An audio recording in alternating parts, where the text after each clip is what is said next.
அருட்கரம் தேடி உன் ஆலய வீடும் அலை அலையாக வருகின்றோம்.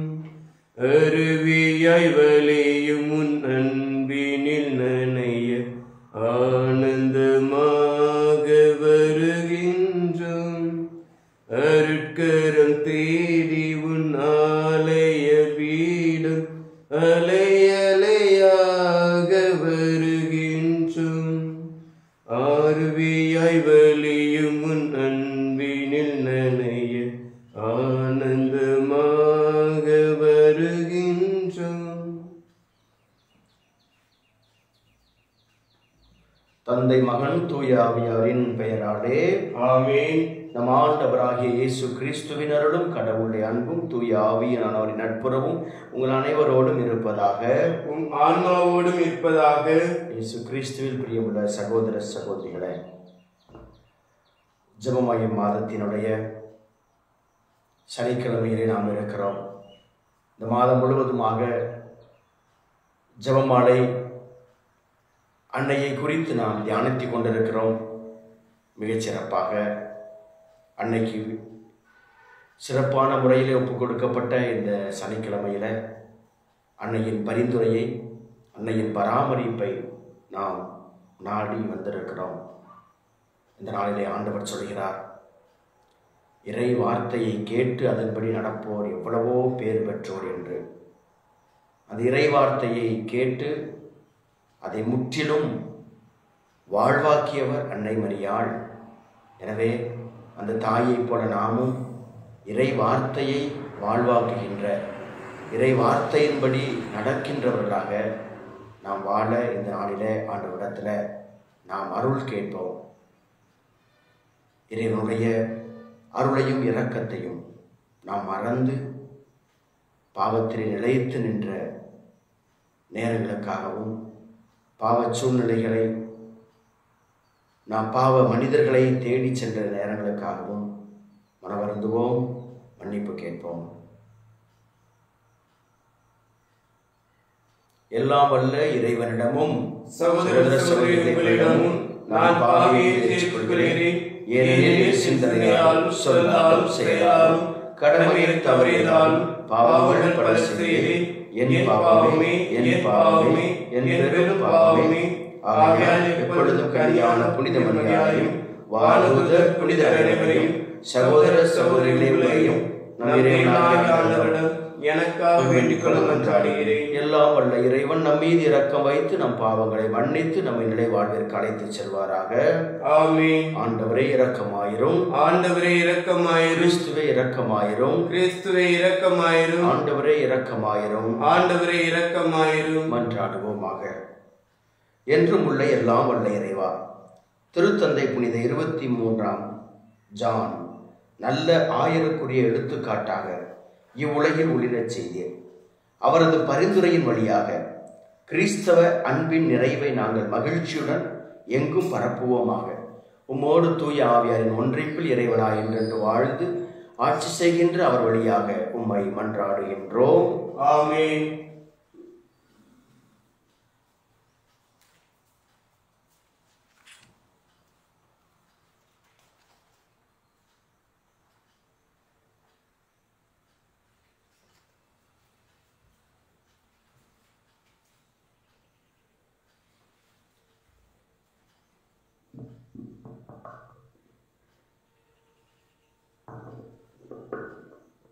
முதல் வாசகம்.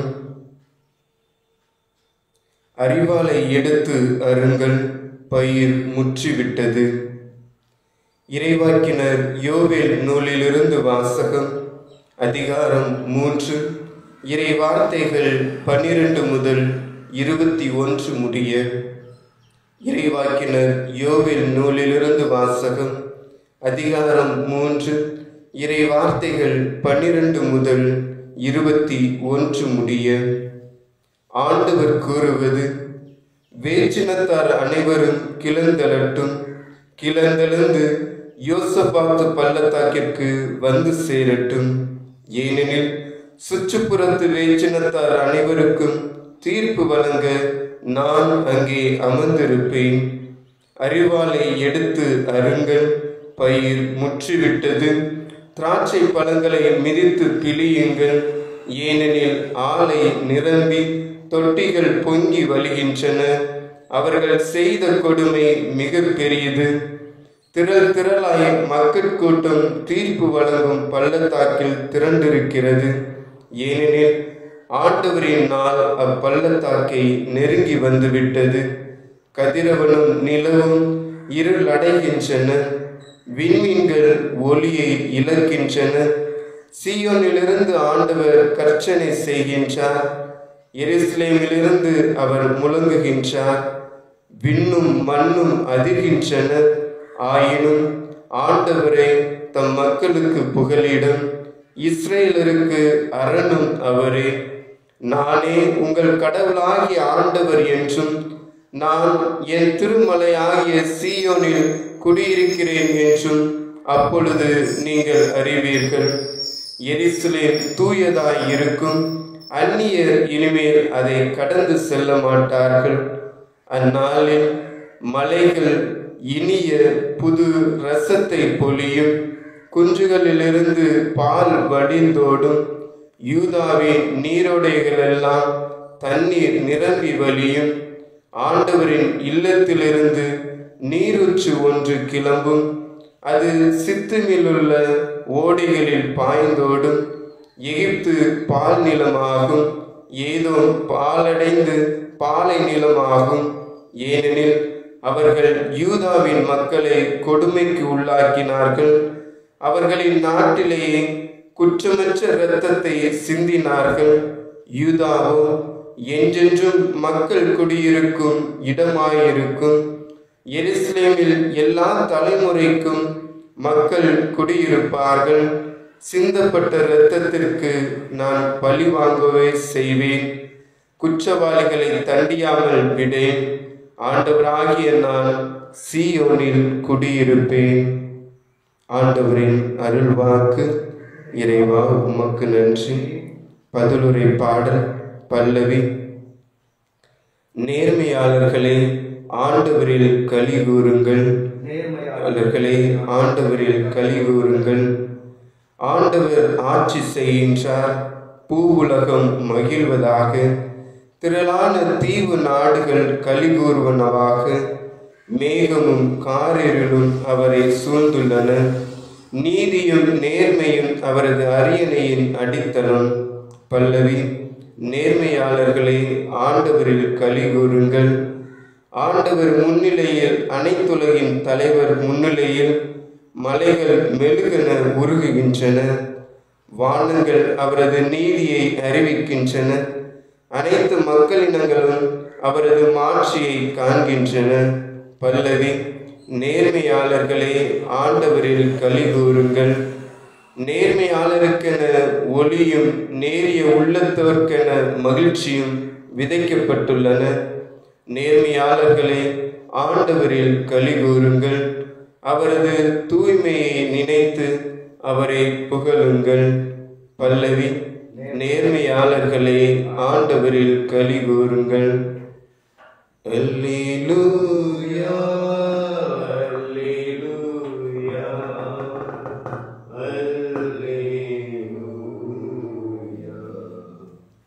அல்லேலூயா, அல்லேலூயா, அல்லேலூயா.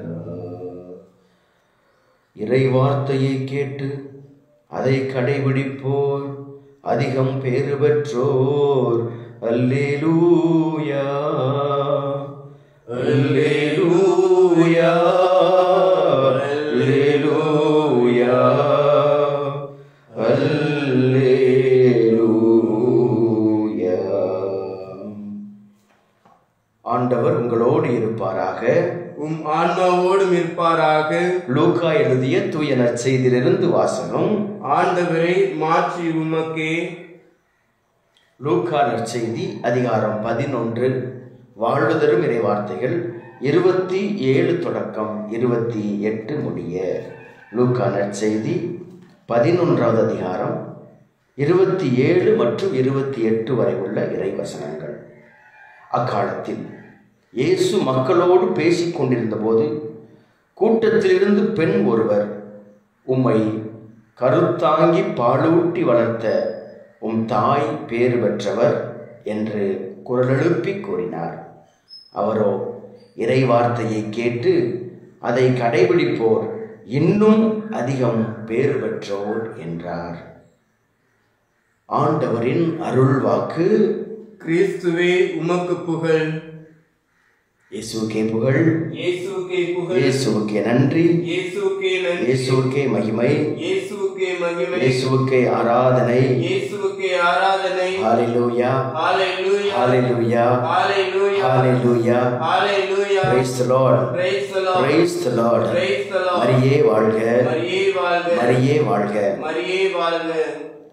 இயேசு கிறிஸ்துவில் பிரியமுள்ள சகோதர சகோதரிகளே, நமது வாழ்க்கையில நாம் அனுபவிக்கிற துன்பங்கள், துயரங்கள், வேதனைகள் எப்பொழுதுமே அவை நிரந்தரமானவை அல்ல.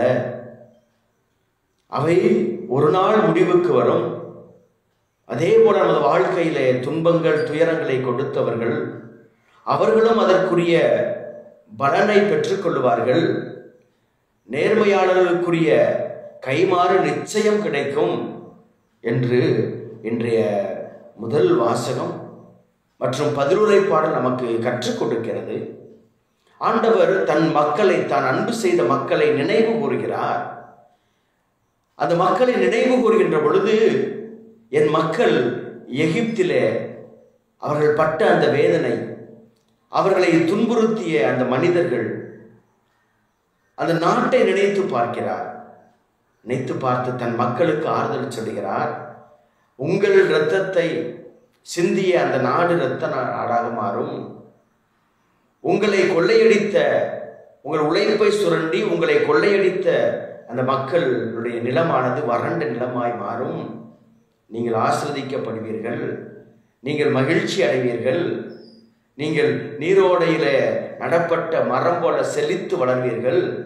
உங்கள் வாழ்க்கையில ஏதோ ஒரு புதிய ஒரு நீரூற்று, வறண்டு போன உங்கள் வாழ்க்கையில ஒரு புதிய நீரூற்றை நான் உருவாக்குவேன். எல்லாவற்றையும் இழந்து வந்திருக்கிற உங்கள் வாழ்க்கையில நான் நிறைவை தருவேன். எல்லாம் செழித்து வளர்ந்து நிறைவை நீங்கள் பெற்றுக்கொள்ளும்படி நான் செய்வேன் என்று ஆண்டவர் வாக்குறுதி கொடுக்கிறார். அமர்ந்துக்குரியவர்களே, நாம் நம் வாழ்க்கையிலே படுகின்ற ஒவ்வொரு வேதனைக்கும், ஒவ்வொரு துன்பத்திற்கும், ஒவ்வொரு துயரத்திற்கும் கடவுள் கைமாறு கொடுப்பார். அதை விட அவர் அதை நினைவில் வைத்திருக்கிறார். என் துன்பத்தை, என் துயரத்தை, என் வேதனையை அவர் நினைவில் வைத்திருக்கிறார். துன்ப துயர வேளையிலே நான் கடவுள் மீது நம்பிக்கையோடு, அவர் மீது உள்ள அந்த நம்பிக்கை தளராமல், விசுவாசம் தளராமல் தொடர்ந்து அவர்களே நம்பிக்கையோடு இருக்கின்ற பொழுது கடவுள் என் நம்பிக்கையை நேர்மையாய் பார்க்கிறார். அப்பொழுது நேர்மையாளர்களே, ஆண்டவரில் கலிகூறுங்கள். ஏனென்றால் நேர்மையாளருக்கு உரிய கைமாறை ஆண்டவர் கொடுப்பார். அதைத்தான் இன்றைய பதிலுரை பாடல் சொல்கிறது. நேர்மையாளர்களே, ஆண்டவரில் கலிகூறுங்கள். இந்த நேர்மையாளர்கள் என்பவர்கள் விசுவாசத்தோடு வாழ்பவர்கள், கடவுளின் மீது விசுவாசம் கொண்டவர்கள். எந்த சூழ்நிலை வந்தாலும், எவ்வளவு கஷ்டங்கள், கவலைகள், வேதனைகள், துக்கங்கள், துயரங்கள் வந்தாலும் ஆண்டவர் மீது விசுவாசமோடு இருப்பவர்கள், ஆண்டவர் மீது நம்பிக்கையோடு இருப்பவர்கள் தான் நேர்மையாளர்கள். அமன்புக்குரியவர்களே, யோபு நேர்மையாளர் என்று அழைக்கப்பட்டார். மோசே நேர்மையாளர் என்று அழைக்கப்பட்டார். நோவா நேர்மையாளர் என்று அழைக்கப்பட்டார். ஆபிரகாம் நேர்மையாளர் என்று அழைக்கப்பட்டார். கடவுள் மீது தன்னுடைய வாழ்க்கையில எவ்வளவு துன்பங்கள், துயரங்கள் வந்தாலும் கடவுள் மீது உள்ள விசுவாசம் அசைக்க முடியாததா இருக்க வேண்டும், ஆளப்பட வேண்டும். அது இன்னும் இன்னும் அதிகமாக வேண்டும். அதுதான் நேர்மையாளர்களுக்குரிய அடையாளம். அவர்களை ஆண்டவர் ஒருபோதும் மறக்க மாட்டார். அவர்கள் இழந்ததையெல்லாம் அவர் திருப்பி கொடுப்பார். அவர்கள் கஷ்டங்களை எல்லாம் நீக்குவார். அவர்கள் வேதனையெல்லாம் அவர் போக்குவார். அதுதான் கடவுளுடைய வார்த்தை நமக்கு இந்த நாளிலே சொல்லிக் கொடுக்கிறது. எனவே நாம் வேதனைப்படுகிறோம், துக்கப்படுகிறோம், துயரப்படுகிறோம். ஆண்டவர் மீது நாம் நம்பிக்கை வைத்துமே நமது வாழ்க்கையிலே பல்வேறு விதமான துயரங்களை சந்திக்கிறோம் என்று நாம் அந்த துயரங்களை குறித்து நாம் வருத்தப்பட வேண்டாம். அந்த துயரங்களை குறித்து நாம் மனம் தளர்ந்து போக வேண்டாம். விசுவாசத்திலே நாம் குறைந்து விட வேண்டாம். காரணம், நமது விசுவாசத்திற்கு பலன் உண்டு, நமது நம்பிக்கைக்கு கைமாறு உண்டு. நாம் எவற்றையெல்லாம் இழந்தோமே, எவற்றையெல்லாம் நாம் இழந்திருக்கிறோமோ அவற்றையெல்லாம் ஆண்டவர் மீண்டும் நமக்கு தருவார். உடைந்து போன நம் உள்ளத்தை அவர் சுகப்படுத்துவார், அவர் கட்டுப்போடுவார், அவர் நம்மை ஆற்றுவார், அவர் நம்மை தேற்றுவார், நமது வாழ்வை அவர் மீண்டும் கட்டி எழுப்புவார். ஆனால் நாம் அவரிடத்திலே நம்பிக்கையோடு இருக்க வேண்டும். அவருடைய கரங்களிலே நம்மை ஒப்புக் கொடுக்க வேண்டும். எந்த சூழ்நிலை வந்தாலும் ஆண்டவர் பார்த்து கொள்வார். அவரிடத்தில் நான் இன்னும் அதிகமாய் நம்பிக்கையோடு இருப்பேன் என்ற அந்த விசுவாச அனுபவத்திலே இன்னும் ஆழமாய் நான் வளர வேண்டும். அம்புக்குரியவர்களே, இந்த விசுவாச வாழ்வை வளர்ப்பதற்கு நமக்கு உதவி செய்வது எது? கடவுளுடைய வார்த்தை. கடவுளுடைய வார்த்தை. இன்றைய நாளிலே ஆண்டவர் சொல்கிறார், ஆண்டவரின் கடவுளின் வார்த்தையை, இறை வார்த்தையை கேட்டு கடைபிடிப்போர் பேறு பெற்றோர். இறை வார்த்தையை கடைபிடிப்போர் பேறு பெற்றோர். ஆண்டவர் மக்கள் கூட்டத்தோடு பேசிக் கொண்டிருக்கிறார். ஆண்டவரை பார்த்த ஒரு பெண்மணி, ஒரு தாய், இயேசுவின் தாயை பேறு பெற்றவர் என்று போற்றுகிறார். இயேசுவின் தாயை பேறு பெற்றவர் என்று போற்றுகிறார். உம்மை கருத்தாங்கி பாலூட்டி வளர்த்த உம் தாய் பேறு பெற்றவர், உம் தாய் பேறு பெற்றவர். அமர்ந்துக்குரியவர்களே, இயேசுவின் தாய் பேறு பெற்றவர், இயேசுவின் தாய் பேறு பெற்றவர். முதல்ல எலிசபெத் தூயாவியால் நிறைந்து சொல்கிறார், நீர் பேறு பெற்றவர் என்று. இரண்டாவதாக இங்கு ஒரு தாய், உம் தாய் பேறு பெற்றவர் என்று அவர் உள்ள மகிழ்ந்து அவரும் ஆவியானவரால் நிறைந்து சொல்லுகிறார். அன்புக்குரியவர்களே, அந்த தாய் எப்படி பேறு பெற்றவர் என்பதை ஆண்டவர் விளக்குகிறார். அந்த தாய், தன் தாய் எப்படி பேறு பெற்றவர் என்பவரை ஆண்டவர் அவர்களுக்கு சுட்டி காட்டுகிறார். இறை வார்த்தையை கடைபிடித்ததால் என் தாய் பேறு பெற்றவர், இறை வார்த்தையை கடைபிடிப்போர் இன்னும் அதிகம் பேறு பெற்றோர் என்று சொல்லுகின்ற பொழுது அங்கு அவர் தன் தாயை உயர்த்துகிறார். அங்கு அவர் தன் தாயை உயர்த்துகிறார். அமர்ந்துக்குரியவர்களே, இறை வார்த்தையை கடைபிடிப்பதிலே, அதை வாழ்வாக்கியதிலே அன்னை மரியாளை தவிர இந்த உலகத்தில ஒருவர் கூட இல்லை. அவரை போல முழுவதுமாக, முழுவதுமாய் அந்த இறை வார்த்தையை அவர் கேட்பதோடு மட்டும் நின்று விடவில்லை, கடைபிடிப்பதோடு மட்டும் நின்று விடவில்லை, வாழ்வாக்கினார். இறை வார்த்தையாக வாழ்ந்தார். அந்த இறை வார்த்தையாக வாழ்ந்ததால் தான் அந்த இறை வார்த்தையை அவர் மனிதனாய் உருவெடுத்து நமக்கு இயேசுவாய் இந்த உலகத்திற்கு மீட்பராய் தந்தார். அவருக்கு உள்ளிருந்த இதயத்தில் இருந்த அந்த வார்த்தை தான் வயிற்றிலே கருவுருவானது. எனவேதான் வாக்கு மனிதராகி நம்மிடையே குடிகொண்டார் என்று யோவான் 1:18 வாசிக்கிறோம். வாக்கு மனிதரானார், வார்த்தை, இறை வார்த்தை மனிதரானார். அந்த இறை வார்த்தை அன்னை மரியாளிடம் இருந்துதான் மனிதனாய் இந்த உலகத்திற்கு வந்தது. நாமும் இறை வார்த்தையை படிக்கிறோம், கேட்கிறோம், சிந்திக்கிறோம். ஆனால் இந்த இறை வார்த்தை இயேசுவாய் அதை நாம் கொடுக்கிறோமா? நமக்குள் இருக்கிற அந்த வார்த்தை இயேசுவாய் பிறருக்கு கொடுக்கிறோமா? இல்லையே. அன்னை மரியாள் மட்டும்தான் வார்த்தையை அவர் மனிதனாய், மாமிசமாய், சதையாய், இயேசுவாய் இந்த உலகத்திற்கு கொடுத்தார். எனவேதான் புனித அகுஸ்தினார் சொல்லுவார், அன்னை மரியாள் இறை வார்த்தையை தனது உதரத்திலே கருவுறு முன் உள்ளத்திலே கருவுற்றார். இறை வார்த்தையை, வார்த்தையான தேவனை தனது உதரத்திலே, தனது திருவயிற்றிலே அவர் கரு உருவாகும் என்பதற்காக தன் உள்ளத்திலே அவர் கருவுற்றார். அமர்வுக்குரியவர்களே, இதயத்திலே இறை வார்த்தையை சுமந்தார். அது இறை வார்த்தையை தன் இதயத்தில் சுமந்தார், எண்ணத்தில் சுமந்தார். தன்னுடைய திருவயிற்றிலே சுமர்ந்த பொழுது அது மனிதனாய் மாறியது. அமர்வுக்குரியவர்களே, எனவேதான் அன்னை மரியாள் லூக்கா நற்செய்தி 1:38 சொல்வார்கள், இதோ உமது அடிமை, உமது வார்த்தையின்படியே எனக்கு ஆகட்டும். இதோ உமது அடிமை, உமது வார்த்தையின்படி எனக்கு ஆகட்டும். இந்த வார்த்தையை முதலில் சொல்லியது அன்னை மரியாள். இரண்டாவது தான் இயேசு கிறிஸ்து சொல்கிறார், தந்தையே உமது சித்தத்தின்படியே ஆகட்டும். உமக்கு விருப்பமானால் என் துன்பக்கடத்தை எடுத்தரும், இருந்தாலும் என் சித்தம் அல்ல உம் சித்தம். ஆனால் அன்னை மரியாளுடைய வார்த்தையை பாருங்கள், உம் வார்த்தையின்படியே, உம் சித்தத்தின்படியே எனக்கு ஆகட்டும். அது மட்டுமல்ல, நான் உமது அடிமை. இறை வார்த்தைக்கு தன்னை அடிமையாக்கி கொண்டவர் அன்னை மரியாள். இறை வார்த்தைக்கு தன்னை அடிமையாக்கி கொண்டவர் அன்னை மரியாள். அன்புக்குரிய சகோதர சகோதரிகளை கேளுங்கள், எந்த ஒரு மனிதரும் இறைவார்த்தைக்கு தன்னை அடிமையாக நினைக்கவில்லை.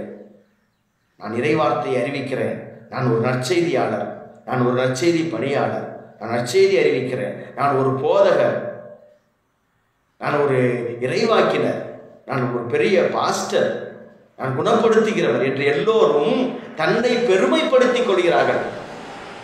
தன்னை பெருமைப்படுத்திக் கொள்கிறார்கள். அன்னை மரியாளை குறித்து இழிவாக பேசுகிற அந்த மனிதர்கள் எல்லாம் தன்னை ஒரு பெரிய மனிதராய் காட்டிக் கொள்கிறார்கள். ஏதோ இறை வார்த்தையை படித்து விட்டோம், ஏதோ மனப்பாடம் செய்து விட்டோம். மனப்பாடம் செய்து வைத்திருப்பதல்ல பெருமைக்குரியது, அந்த இறை வார்த்தையை உள்ளுக்குள், இதயத்திற்குள், மனதிற்குள், உடலுக்குள் பதித்து வைத்திருப்பதுதான் பெருமை. அமர்வுக்குரியவர்களே, அன்னை மரியாளை விட இந்த உலகத்தில் இறை வார்த்தையின்படி வாழ்ந்தவர்கள், இறை வார்த்தையாகவே வாழ்ந்தவர்கள், அதற்கு தன்னை அடிமையாக்கினார்கள். இன்னைக்கு இந்த இறை வார்த்தையை போதிப்பதால் எல்லோரும் தன்னை உயர்த்தி கொள்கிறார்கள், எல்லோரும் தங்களை பெருமையானவராய் மாற்றிக்கொள்கிறார்கள். ஆனால் அன்னை மரியாளை பாருங்கள், இறை வார்த்தைக்காக தன்னை அடிமையாக்கினார், இறை வார்த்தைக்காக தன்னை பெருமையாய் நினைக்கவில்லை. இன்னைக்கு பாருங்க, எவ்வளவு எவ்வளவு எவ்வளவு மனிதர்கள் அந்த இறை வார்த்தையை கையில் தூக்கி கொண்டு, நான் போதகர், நான் இறைவாக்கினர், நான் அற்புதங்கள் செய்கிறவர், அதிசயங்கள் செய்கிறவர், கடவுளால் விசேஷ வரம் பெற்றவர், கடவுளால் விசேஷ விதமாக ஆசீர்வதிக்கப்பட்டவர். அன்புக்குரியவர்களே, இதுதான் நமக்கும் அன்னை மரியாளுக்கும் உள்ள வித்தியாசம். எனவேதான் தாய் திரு அவை அன்னை மரியாளை அவ்வளவு மேன்மையாய் உயர்த்தி வைத்திருக்கிறது. அன்னை மரியாளுக்கு இறைவார்த்தையை பொறுத்த அளவிலே எந்த மனிதரும் ஈடு இல்லை, இணை இல்லை. ஈடு இல்லை, இணை இல்லை. இறைவார்த்தையை போதிப்பதால் ஏதோ அன்னை மரியாளை விட பெரியவர்கள் என்று எவரும் நினைத்து விட முடியாது. எவரும் இல்லை, எவரும் அந்த அளவுக்கு வர முடியாது, உயர்ந்து விட முடியாது. உங்களிடத்திலே லட்சக்கணக்கிலே, கோடிக்கணக்கிலே கூட உங்கள் வார்த்தையை கேட்க மக்கள் வரலாம். நீங்கள் வார்த்தையை அறிவிக்கிற பொழுது அற்புதங்கள் நடக்கலாம். ஆவியிலே நிறைந்து நீங்கள் துதிக்கலாம். ஆவிக்குரியவர்கள் என்று உங்களையே நீங்கள் பிதற்றிக் கொள்ளலாம். ஆனால் அன்னை மரியாளுக்கு நீங்கள் ஒருபோதும் ஈடாக முடியாது. அன்புக்குரியவர்களே, பிரித்து போன இந்த சபையினர் எவ்வளவு எவ்வளவு எவ்வளவு மோசமாக, அது எவ்வளவு கீழ்த்தரமாக ஒரு சில வேளைகளில் அன்னை மரியாளை குறித்து பேசுகிறார்கள். அன்புக்குரியவர்களே, எந்த மனிதரும் அன்னை மரியாளுக்கு ஈடாக முடியாது, இணையாக முடியாது. எனவேதான் அன்னை மரியாள் தன்னை வார்த்தைக்கு அடிமையாக்கினார். வார்த்தைக்கு அடிமையாக்கினார். வார்த்தையை வைத்து, வார்த்தையை போதிப்பதை வைத்து தங்களை பெரிதுபடுத்திக் கொள்கிற இந்த முட்டாள்தனமான உலகத்தின் மத்தியிலே அந்த வார்த்தைக்கு தன்னை அடிமையாக்கினார். அன்புக்குரியவர்களே, எனவேதான் அன்னை மரியாள் அவரது வாயிலிருந்து வருகின்ற அந்த வார்த்தை லூக்கா 1:48, தலைமுறை தலைமுறை எல்லாம் என்னை பேறு பெற்றவர் என்பர். எல்லா தலைமுறைகளும், எத்தனை தலைமுறைகள் வந்தாலும் அன்னை மரியாளை பேறு பெற்றவர் என்று எல்லா தலைமுறையும் போற்றும். அன்றிலிருந்து இன்று வரை இன்னும் வரப்போகிற தலைமுறைகள் எல்லாம் அன்னை மரியாளை பேறு பெற்றவர் பேறு பெற்றவர் பேறு பெற்றவர் என்று போற்றும். இது ஆவியானவர் வெளிப்படுத்திய ஒரு உண்மை. ஆவியானவர் வெளிப்படுத்திய ஒரு உண்மை. லூக்கா நற்செய்தி 1:45 எலிசபெத்து முற்றிலும் தூய ஆவியினால் நிரப்பப்பட்டார். எலிசபெத்து முற்றிலும் தூய ஆவியால் நிரப்பப்பட்டு இறைவனினுடைய தாய் என்னிடத்திலே வர நான் வாய்ப்பு பெற்றது எப்படி என்று சொல்லிவிட்டு அவர் தூய ஆவியின் வல்லமையால் நிரம்பியவராய் சொல்கிறார், மரியே நீர் பேறு பெற்றவர், ஏனென்றால் கடவுளின் வார்த்தையை நீர் நம்பினதால் பேறு பெற்றவர், இறை வார்த்தையை நம்பியதால் நீர் பேறு பெற்றவர். அன்னை மரியாள் ஏன் பேறு பெற்றவர்? ஏன் தலைமுறை எல்லாம் அன்னை மரியாளை பேறு பெற்றவர் என்று சொன்னோம்? கடவுளின் வார்த்தையை அவர் நம்பினார். தூய ஆவி வெளிப்படுத்துகிற அன்னை மரியாளை குறித்த ஒரு உண்மையை, சத்தியத்தை பாருங்கள், சத்தியத்தை பாருங்கள். இதெல்லாம் பிரிந்த சகோதரர்களுக்கு அன்னை மரியாளை அவரை குறித்து பேசாதவர்களுக்கு தெரியாது. ஏனென்றால் அவர்கள் வெறுமனே வெளிப்படையான ஒரு விசுவாசத்தில் ஆவிக்குரிய ஒரு வாழ்க்கையை வாழ்கிறார்கள். உண்மையிலே தூய ஆவியினால் ஆட்கொள்ளப்பட்டவர்கள் எவரும் அன்னை மரியாளை குறை சொல்ல மாட்டார்கள். அன்னை மரியிடத்திலே ஜெபிக்காமல் அவருடைய பரிந்துரையை நாடாமல் இருக்க மாட்டார்கள். ஏனென்றால் ஆவியானவர் வெளிப்படுத்துகிறார், இறை வார்த்தையை நீ நம்பியதால் பேறு பெற்றவர். லூக்கா நற்செய்தியை நாம் பார்த்தோம் என்றால் இந்நிகழ்ச்சிகளை எல்லாம் அன்னை மரியாள் தன் உள்ளத்திலே இருத்தி சிந்தித்துக் கொண்டிருந்தார். ஆண்டவரை காணிக்கையாக ஒப்புக் கொடுக்க போகிறார். எனவே சிமியோன் அங்கு இறைவாக்கு உரைக்கிறார். இறைவாக்கு உரைத்தவுடன் அங்கு வாசிக்கிறோம், இந்நிகழ்ச்சிகளை எல்லாம் அன்னை மரியாள் தன் உள்ளத்திலே இருத்தி சிந்தித்துக் கொண்டிருந்தார். ஆண்டவர் இயேசு ஆலயத்திலே காணாமல் போகிறார். ஏன் இப்படி செய்தாய்? உன் தந்தையும் நானும் உம்மை தேடிக்கொண்டிருந்தோமே என்று சொன்ன பொழுது, நான் என் தந்தையின் இல்லத்தில் இருக்க வேண்டும் என்று உங்களுக்கு தெரியாதா என்று சொன்னவுடன் அங்கு லூக்கா எழுதுகிறார், இந்நிகழ்ச்சிகளை எல்லாம் அன்னை மரியாள் தன் உள்ளத்திலே இருத்தி சிந்தித்துக் கொண்டிருந்தார். இறை வார்த்தையை இதயத்திலே பதித்து வைத்திருந்து, எண்ணத்திலே பதித்து வைத்திருந்தார், சிந்தித்துக் கொண்டிருந்தார், அதை வாழ்வாக்கினார், அதை கருவாக்கினார். அன்னை மரியாள் உள்ளத்தில் எண்ணத்தில் இருந்த அந்த வார்த்தை தான் உடலிலே கருவாய் மாறியது. அப்ப இறை வார்த்தை இயேசுவாய் மாற வேண்டும் என்றால், அந்த இறை வார்த்தைக்கு நம்மை அடிமையாக்க வேண்டும்.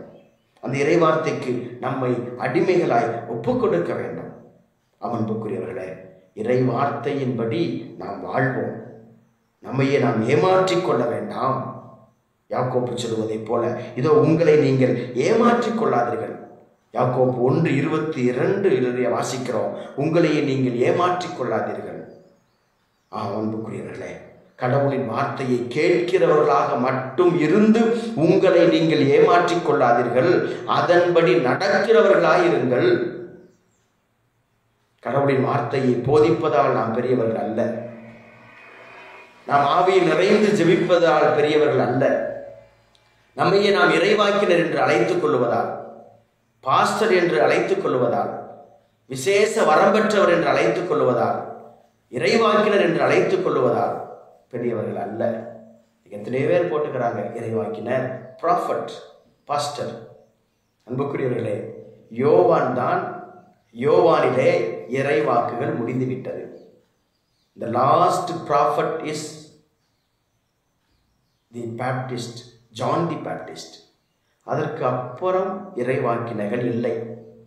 இன்னைக்கு அது கூட தெரியாத எத்தனை நற்செய்தி அறிவிப்பவர்கள் அவங்க போட்டுக்கிறாங்க இறைவாக்கினர், the prophet, brother, pastor. அதுவே முதலிலே போலி. இயேசுவிலே எல்லா இறைவாக்குகளும் நிறைவானது. அப்படி உங்களை நீங்கள் இறைவாக்கினர் என்று அழைத்துக் கொண்டால், உங்களை நீங்கள் போதகர் என்று அழைத்துக் கொண்டால், நீங்கள் இன்னும் இயேசுவினுடைய மீட்பிற்குள் வரவில்லை. நீங்க இன்னும் பழைய ஏற்பாட்டிலேயே உட்கார்ந்துருக்கீங்க. உங்களுக்கு இயேசு இன்னும் வரவில்லை. உங்களை பொறுத்த மட்டில் நீங்கள் யூதர்கள். உங்களை பொறுத்த மட்டில் நீங்கள் இன்னும் யூதர்களை, யூத இனத்தை, யூத நம்பிக்கையை சார்ந்தவர்கள் தான். உங்களுக்கு இயேசுவின் உயிர்ப்பு என்பது இல்லை, இயேசுவின் மரணம் என்பது இல்லை, இயேசுவினுடைய பாடுகள் என்பது இல்லை. ஏன்னா நீங்க இன்னும் பழைய ஏற்பாட்டிலேயே யூதர்களாக வாழ்ந்து கொண்டே இருக்கிறீர்கள். யூதர்களாகவே வாழ்ந்து கொண்டிருக்கிறீர்கள். இந்த யூதர்களாக வாழ்ந்து கொண்டிருக்கிற மக்களை பின்பற்றி செல்கிற என் பிள்ளைகளே, யோசித்து பாருங்கள். அன்னை மரியாள் இறை வார்த்தைக்கு தன்னை அடிமையாக்கினார். இறை வார்த்தையை நாம் அன்னை மரியாளைப் போல வாழ கற்றுக்கொள்ளுவோம். அன்னை மரியாளைப் போல இதயத்திலே சிந்தித்து எண்ணத்திலே இருத்தி நாம் நம்மையே இறை வார்த்தைக்கு அடிமையாக்குவோம். அப்பொழுது நாமும் அன்னை மரியாள் அவருடைய அந்த மகிமையிலே, மாட்சிமையிலே நாமும் பங்கு பெறுவோம். அந்த தாய் அன்னை மரியாள் என்றென்றும் நமக்காய் பரிந்துரைப்பதற்காக அவர் நமக்கு கொடுத்த அந்த திருச்செபமாலையை ஒவ்வொரு நாளும் ஜெபிப்போம். ஒவ்வொரு நாளும் ஜெபிப்போம். ஜெபமாலையுடைய அதிசயங்களை, அற்புதங்களை, அந்த ஜெபமாலையை ஜெபிக்கின்ற பொழுது அதனால் கிடைக்கின்ற அந்த நன்மைகளை நாம் ஒருபோதும் நமது கற்பனையில் கூட நினைத்து பார்க்க முடியாது என்று பேராயர் புல்டன்ஷின் சொல்லுவார். அன்புக்குரியவர்களே, இறை வார்த்தையின்படி வாழ்வோம், இறை வார்த்தையை வாழ்வாக்குவோம், இறைவனிலே நாம் சங்கமமாவோம். ஆமென்.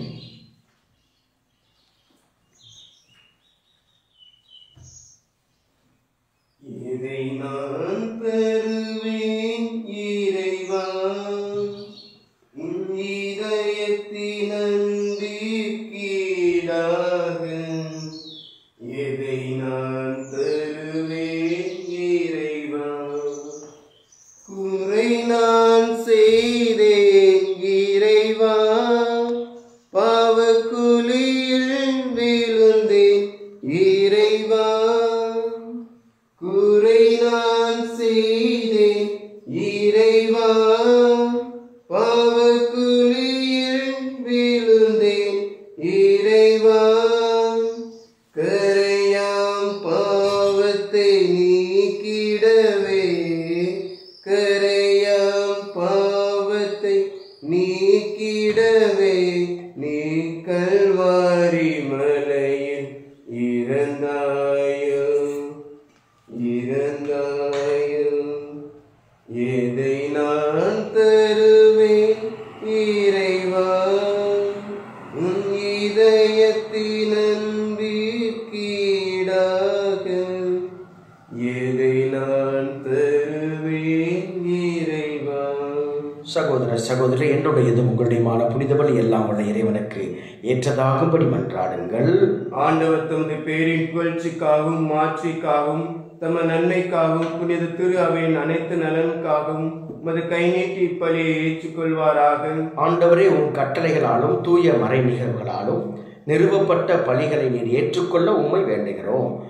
உமக்கு ஏற்ற ஊழியம் புரிந்து நாங்கள் கொண்டாடும் இப்பணியால் தூய்மையாக்கப்பட்டு உமது மீட்பின் நிறைவை பெற தகுதி பெறுவோமாக. எங்கள் ஆண்டவராகிய கிறிஸ்து வழியாக உம்மை மன்றாடுகின்றோம். ஆமென். ஆண்டவர் உங்களோடு இருப்பாராக, உம் ஆன்மாவோடும் இருப்பாராக. இதயங்களை மேலே எழுப்புங்கள். ஆண்டவரிடம் எழுப்பியுள்ளோம். நம் இறைவனாகிய ஆண்டவருக்கு நன்றி கூறுவோம். அது தகுதியும் நீதியுமானது. ஆண்டவரே, தூயவரான தந்தையே, உம் அன்பார்ந்த மகன் இயேசு கிறிஸ்து வழியாக என்னாலும் இவ்விடத்திலும் நாங்கள் உமக்கு நன்றி செலுத்துவது மெய்யாகவே தகுதியும் நீதியுமாகும், எங்கள் கடமையும் மீட்புக்குரிய செயலுமாகும். உம் வார்த்தையான அவர் வழியாக அனைத்தையும் படைத்தீர். அவரையே மீட்பராகவும் ஈடேற்றுவராகவும் எங்களுக்கு அனுப்பினீர். அவர் தூய ஆவியினால் உடலெடுத்து கன்னி மரியாவிடமிருந்து பிறந்தார். அவர் உமது திருவுளத்தை நிறைவேற்றி புனித மக்களை உமக்கு பெற்றுத்தர தம் கைகளை விரித்து பாடுபட்டார். இவ்வாறு அவர் சாவை வென்று உயிர்ப்பை வெளிப்படுத்தினார். ஆகவே வானதூதரோடும் புனிதர் அனைவரோடும் சேர்ந்து நாங்கள் உமது மாட்சியை புகழ்ந்துரைத்து ஒரே குரலாய் சொல்வதாவது: தூயவர் தூயவர் தூயவர் வான்படைகளின் கடவுளாம் ஆண்டவர். விண்ணகம் மன்னகம் உமது மாட்சியால் நிறைந்துள்ளன. உன்னதங்களிலே ஓசானா. ஆண்டவர் பெயரால் வருவோர் ஆசி பெற்றவர். உன்னதங்களிலே ஓசானா. ஆண்டவரை நிர்மையாகவே தூயவர், தூய்மை அனைத்துக்கும் ஊற்று. ஆகவே உம்முடைய ஆவியை பொழிந்து இக்காணிக்கைகளை தூய்மைப்படுத்த உம்மை வேண்டுகிறோம். இவ்வாறு எங்கள் ஆண்டவர் இயேசு கிறிஸ்துவின் உடலும் இரத்தமுமாக எங்களுக்கு இவை மாறுபனவாக.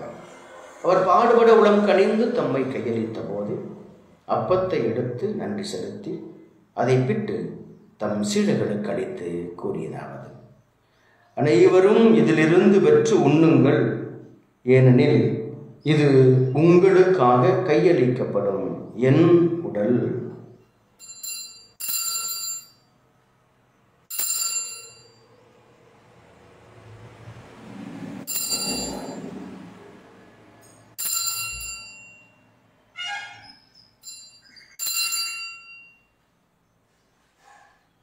அவ்வண்ணமே இரவு விருந்தை அருந்திய பின் கிண்ணத்தை வெளுத்து மீண்டும் உமக்கு நன்றி கூறி தம் சீடர்களுக்கு அழைத்து அவர் கூறியதாவது: அனைவரும் இதிலிருந்து பெற்று பருகுங்கள், ஏனெனில் இது புதிய நிலையான உடன்படிக்கைக்கு உரிய என் இரத்தத்தின் கிண்ணம்.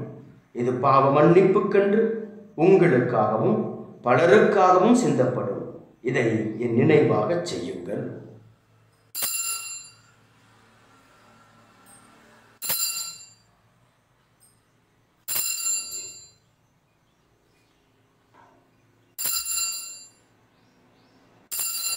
நம்பிக்கையின் மறைபொருள். ஆண்டவரே, நீர் வருமளவும் உமது இறப்பினை அறிக்கையிடுகின்றோம், உமது உயிர்ப்பினையும் எடுத்துரைக்கின்றோம். ஆகவே ஆண்டவரே, நாங்கள் கிறிஸ்துவின் இறப்பினையும் உயிர்ப்பினையும் நினைவு கூர்ந்து வாழ்வு தரும் அப்பத்தையும் மீட்பளிக்கும் கிண்ணத்தையும் ஒப்புக் கொடுக்கின்றோம்.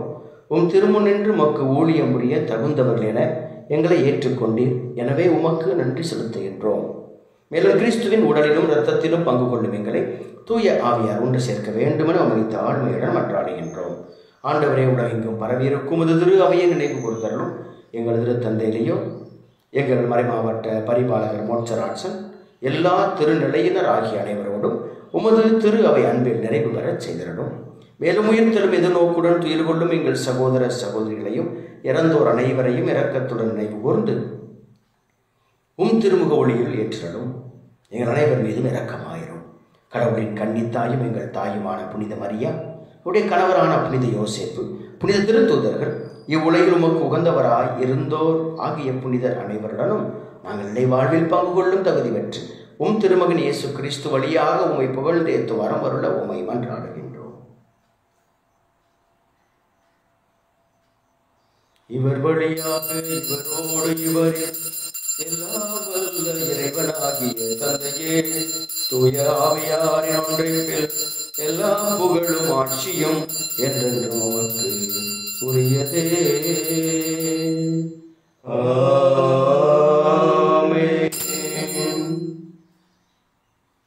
மீட்பரின் கட்டளையால் கற்பிக்கப்பட்டு இறைபடிப்பினையால் பயிற்சி பெற்று நாம் துணிந்து சொல்லுவோம்: விண்ணுலகில் இருக்கிற எங்கள் தந்தையே, உமது பெயர் தூயது என போற்றப் பெறுக.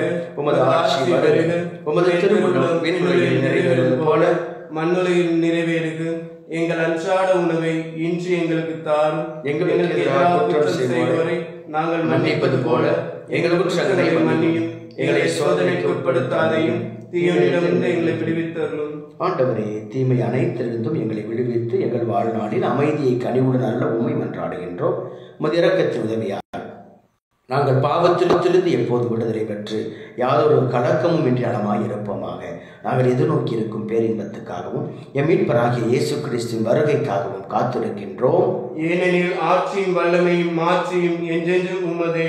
ஆண்டவரே இயேசு கிறிஸ்துவை அமைதியை உங்களுக்கு விட்டுச் செல்கிறேன், என் அமைதியையே உங்களுக்கு அளிக்கிறேன் என்று திருத்தூதர்களுக்கு மொழிந்தீரே.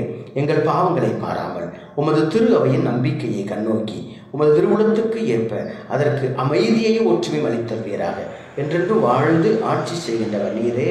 ஆமென். ஆண்டவருடைய அமைதி உங்களோடு என்றும் இருப்பதாக, உம் ஆன்மாவோடும் இருப்பதாக. இயேசு கிறிஸ்துவின் அமைதியை ஒருவர் மற்றவரோடு பகிர்ந்தோம். கிறிஸ்துவின் அமைதி உலகின் பாவங்களை போக்கும் இறைவனின் செம்மறியே எங்கள் மேல் இரக்கமாயிரும். உலகின் பாவங்களை போக்கும் இறைவனின் செம்மறியே எங்கள் மேல் இரக்கமாயிரும். உலகின் பாவங்களை போக்கும் இறைவனின் செம்மறியே எங்களுக்கு அமைதியை அளித்தருளும்.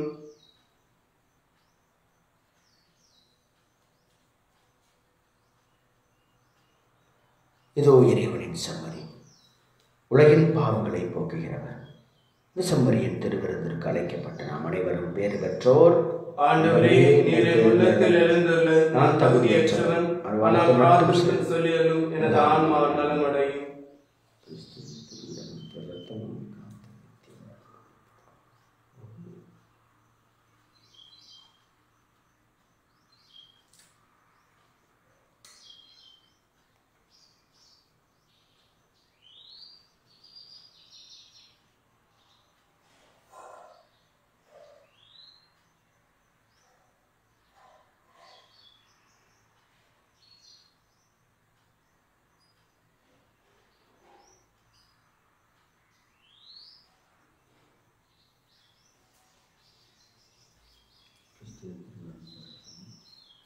ஆமென்.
நன்றி கூறி மன்றாடுவோமாக.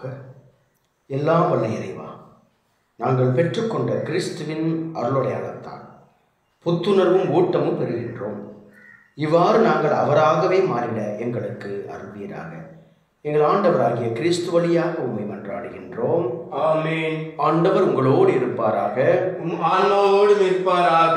எல்லாம் வல்ல இறைவன் தந்தை, மகன், தூய ஆவியானவர் ஒவ்வொருவரையும் ஆசீர்வதித்து வழிநடத்துவாராக. ஆமென். இறைவனுடைய அன்பிலும் அன்னை மரியின் பரிந்துரையிலும் பராமரிப்பில் வாழ சென்று வாழுங்கள். திருப்பலி நம் வாழ்வில் தொடரட்டும். இறைவனுக்கு நன்றி. அமலோற்பவியே அருள் நீரை தாய் வாழ்க வாழ்க. மாசரு கண்ணி மாபெரும் தாய் வாழ்க வாழ்க. அமலோற்பவியே அருள் நீரை தாய் வாழ்க